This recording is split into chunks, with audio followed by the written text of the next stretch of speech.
my son. His name is Oliver, and he is 18 months old, and he's in Miss Devon's Nido class. My son, Austin Chang, is 3.5 years old in Children's House 2. My 3 children are Ezra, Olivia, and Eli. Ezra is in the toddler class. My daughter is in the Children's House class, and Eli is also in the Children's House class. My son, Jace, is 4 years old, and he's in Children's House. When we started researching for Montessori first, because I fell in love with the whole methodology of Montessori, how they really help the child develop that love of learning. So that really attracted me to that methodology. And then when I started doing more research, I found out that they had a Mandarin immersion program that is tied to Montessori. So that was like a perfect match. A lot of places will actually say that they're Montessori and not actually implement those types of programs into the learning environments and the activities for the children. And so it was really refreshing when we found this program, because not only was did it have the Mandarin immersion that we were actually actively looking for, but also it really had a true Montessori program. We had researched about 20, narrowed it down to 5, and of the 5, 4 were Montessoris. And so we came to the open house, and I loved the concept. I honestly, when we walked into the Nido class, the fact that it was all open, you could see what they were doing, they could float from one thing to the other just for curiosity, I said, this is amazing. I mean, we looked at in-home daycare, public learning centers, and then Montessori.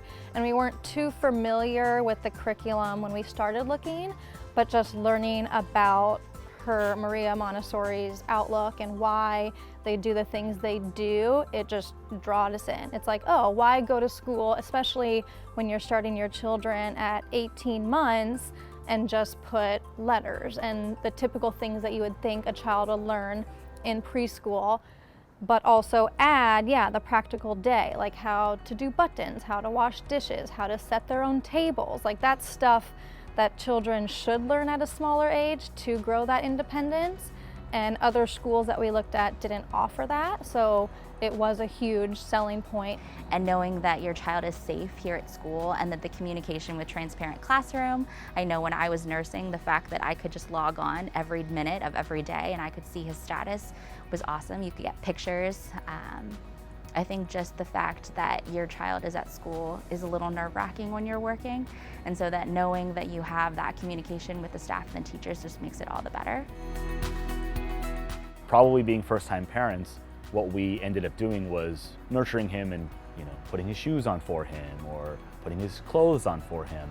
And one of the things that took place was, as we transitioned from our previous to the program to this program, was that he allowed himself to thrive by, no, I'll do it by myself. I'll take on those tasks and responsibilities, and so we said, oh, well, that's great. That allows you to do more of your own things and learn how to put your shoes on and to put your clothes on and all those, steps that it takes to become a functioning adult. I think what I love about Montessori versus public setting is, in a public setting, there's one teacher and all the children are facing the teacher and instructed to do that one thing. So whether a child has interest in that particular activity, they still have to do it because they're in that setting. So what attracted me to Montessori was the observation.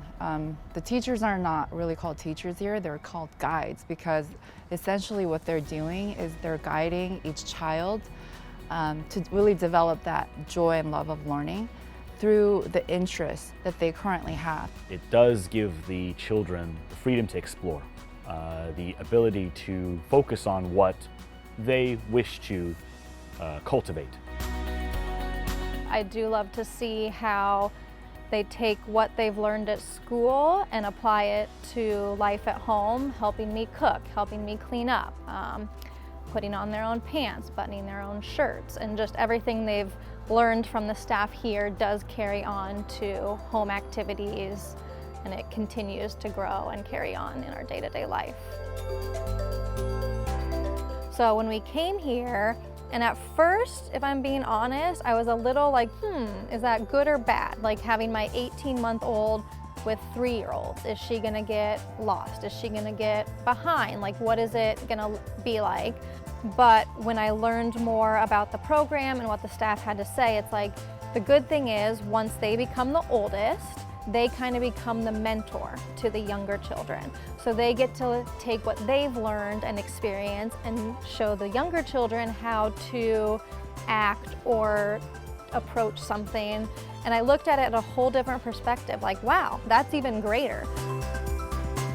We chose Mandarin immersion because we felt that it was one of the most complicated language. Doing some research, we realized it's really good for their brain as well. There's nothing wrong that they can do in terms of their approach to learning. I know Oliver gravitated more towards books than coloring at first, but then I know another student gravitated towards coloring over books, and there was no wrong approach. They could learn how they wanted to learn, and I think that was amazing to see.